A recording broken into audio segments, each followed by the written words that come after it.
Hey, friend. Welcome to this members only, patron only mini cast from the Renaissance English History Podcast. If you are hearing this, this means that you are a member of the very special club of supporters on Patreon or channel members on YouTube. And I could not be more grateful and thrilled that you are here.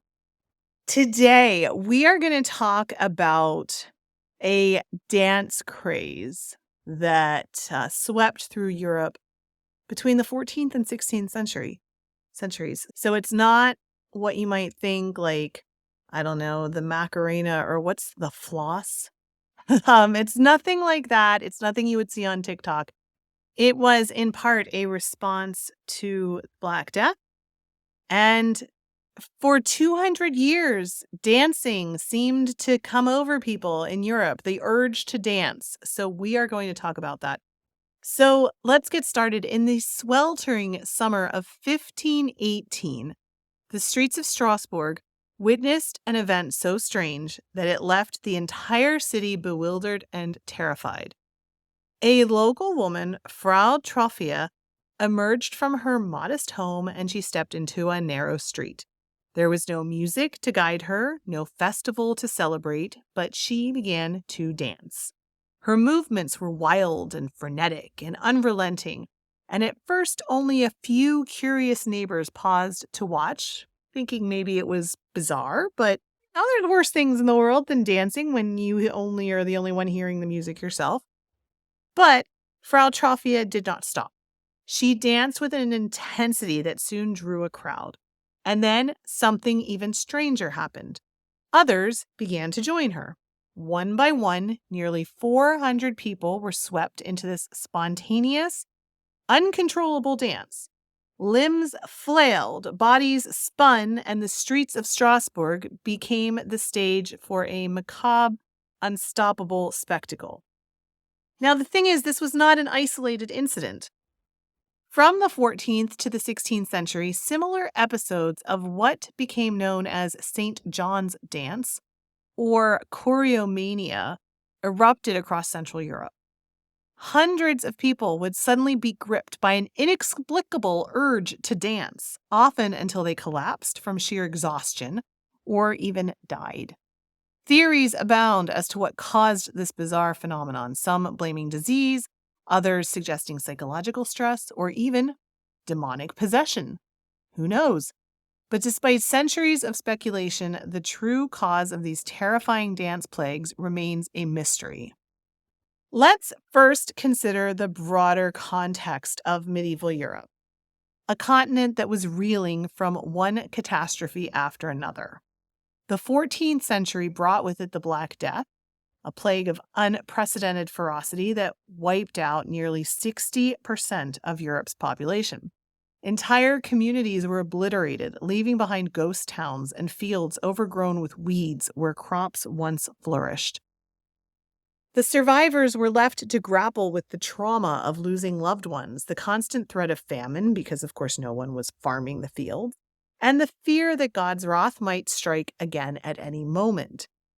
It was a time of profound despair, where the line between physical and spiritual was often blurred.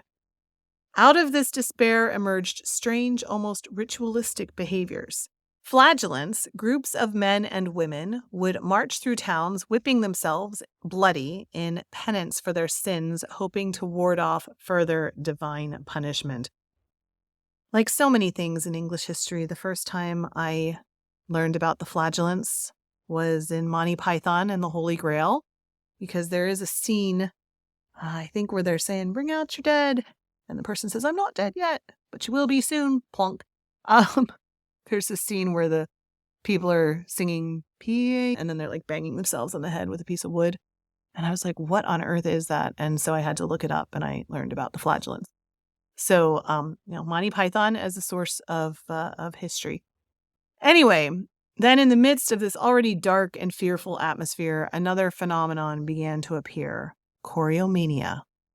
In 1360 in Lausitz, near the Bohemian border, townspeople witnessed something extraordinary. Women and girls, seemingly possessed, danced and shouted through the streets, their movements erratic, their expressions wild. This was no joyful celebration. It was a frantic, uncontrollable mania.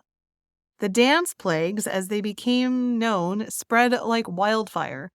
By 1374, the phenomenon had reached towns along the Rhine River, reaching Aachen, where crowds gathered to dance in front of religious icons. But these were not dances of worship. Oh, no. They were chaotic, involuntary, and terrifying to witness. People twisted and spun in ways that seemed to defy the natural limits of the human body, often collapsing in fits of exhaustion or convulsions. Chroniclers of the time described the scenes of pure madness, where men and women danced until they foamed at the mouth, their bodies contorting in ways that suggested they were no longer in control. This was the world in which the dance plagues took hold, a world where fear, faith, and desperation intertwined, where the boundaries between living and dead, sane and mad, seemed to dissolve. The outbreak in Strasbourg in 1518 is perhaps the most infamous of all of the dance plagues. It began with the one woman, Frau Trophia, whose seemingly innocent steps quickly spiraled into a full-blown epidemic. Within days of her first dance, dozens of others had joined her, moving in a frenzied trance through the city's streets. It wasn't long before the numbers swelled to nearly 400, turning what had started as a curious spectacle into a full-scale crisis.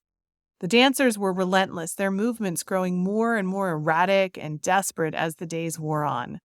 They danced in the blistering sun through the nights without rest or food. Many collapsed from sheer exhaustion. Some died from strokes or heart attacks brought on by the unceasing exertion. The city's authorities, unsure of how to respond, how do you respond to a mob of dancers, initially encouraged the dancing, believing it to be a form of mass penance that might appease an angry god. Musicians were even hired to play, hoping that organized music might bring order to the chaos. But this only fueled the madness, and the dancing continued unabated. The events in Strasbourg echoed earlier outbreaks, most notably in 1374 near Aachen and Trier. In this case, the mania swept through the region with terrifying speed. Crowds of people, seemingly driven by an invisible force, gathered in public spaces and began to dance with wild abandon. Chroniclers of the time, such as the monk Petrus de Herrenthal, painted a vivid picture of these scenes. Men, women, even children, their eyes wide with terror and delirium, leaping and twirling as if they were possessed by demons. The dancing was so intense that many of the afflicted would actually foam at the mouth, their bodies convulsing uncontrollably. Some collapsed and never rose again, succumbing to exhaustion or seizures, and the madness didn't stop at physical symptoms. Reports from the period describe dancers attacking those who crossed their path, particularly targeting anyone wearing the color red or wearing the latest fashions, which was a bizarre form of aggression that added to the overall sense of hysteria. The church and authorities were utterly flummoxed by these outbreaks. With little understanding of the underlying causes, I don't even know that we would understand them today, they turned to the tools they knew best: exorcism, torture, and other brutal methods of quote-unquote healing. In the town of Liege, for example, those seized by the dancing plague were dragged into a church where priests attempted to cast out the demons they believed were responsible. Water was poured down their throats, and if that failed, they were beaten, slapped, or even submerged in barrels of water in an effort to shock them back to their senses. Those who survived these cures often did so with scars, both physical and psychological, that would last a lifetime. The church declared that those who died from the dance had fallen victim to demonic possession, their souls claimed by the devil himself. The dance manias of medieval Europe have baffled historians and scientists for centuries, leading to a wide range of theories attempting to explain the bizarre phenomenon. One of the most widely accepted explanations is rooted in psychology, particularly the concept of mass hysteria. Medieval Europe was a land steeped in fear and suffering, ravaged by the Black Death, famines, and warfare. The cumulative stress of living through such calamitous times could have easily pushed communities to the brink of collective madness.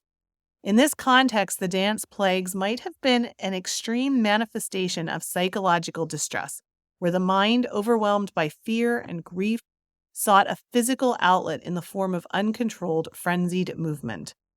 This theory suggests that the dancers were not acting on their own volition, but were instead caught in a kind of trance-like state, driven by collective anxiety of their society.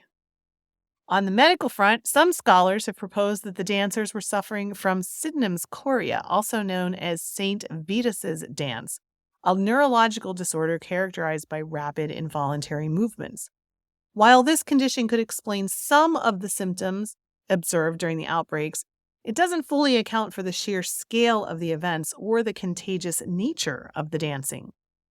Another medical theory suggests that the dancers may have ingested ergot, a fungus that grows on rye and can cause hallucinations, muscle spasms, and a condition known as ergotism. Ergotism, sometimes called St. Anthony's fire, was known to cause symptoms similar to those described during the dance plagues. However, the ergot poisoning theory falls short when considering the nature of the dancing itself. Highly coordinated, rhythmic, and often lasting for days, which doesn't align with the typical effects of ergotism. There's also environmental factors that might have played a role in triggering these episodes. The Rhine region, where many of the plagues occurred, was prone to severe floods, such as one in the 14th century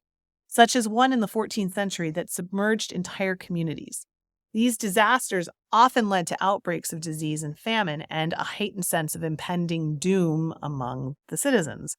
In Strasbourg, just before the 1518 outbreak, the city had been hit by a series of misfortunes, including plague, famine, and syphilis. Such extreme environmental stressors could have contributed to a collective breakdown, where the only escape from reality was to surrender to the uncontrollable urge to dance. The precise combination of factors, whether psychological, medical, or environmental, remains elusive. But it is clear that the dance plagues were born from a society under immense pressure. The mystery of medieval dance mania endures, resisting definitive explanation even after centuries of study. Whether driven by psychological distress, neurological disorders, or the toxic effects of environmental calamities, the dance plagues remain one of history's most enigmatic and unsettling phenomena. They remind us of the fragile line between sanity and madness. What is either one, really, and how collective fear and despair can manifest in the most extraordinary ways. While we may never understand what caused hundreds and thousands of people to dance themselves to death, the story of these forgotten dancers is a haunting glimpse into the dark corners of the human psyche, a place where reason gives way to primal instinct and where the body, overwhelmed by the mind, succumbs to forces beyond its control. So there we go. That was a fun and uplifting mini cast, wasn't it? Sometimes you got to talk about these things that are a little dark. They're fascinating. I'm fascinated by these things. I'm absolutely fascinated by this dance plague. So I hope you learned something. I learned something putting that together. I hope it was interesting for you. And maybe the next time you go out dancing, we can spare a thought for the people who were involuntarily dancing. And just remember them for a moment, huh? Just to bring some levity to whatever party you're at. Anyway, thank you so much, my friends, for being here. Thank you for being part of this community. Thank you for your support.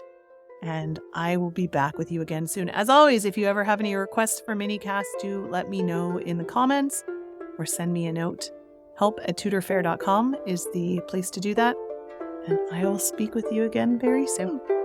All right. Thanks, my friend. Bye-bye. Blow, northern wind, send who may be sweating. Blow, northern wind, blow, blow, blow. Ich hatte Bord in Bauerbricht, dat soll ich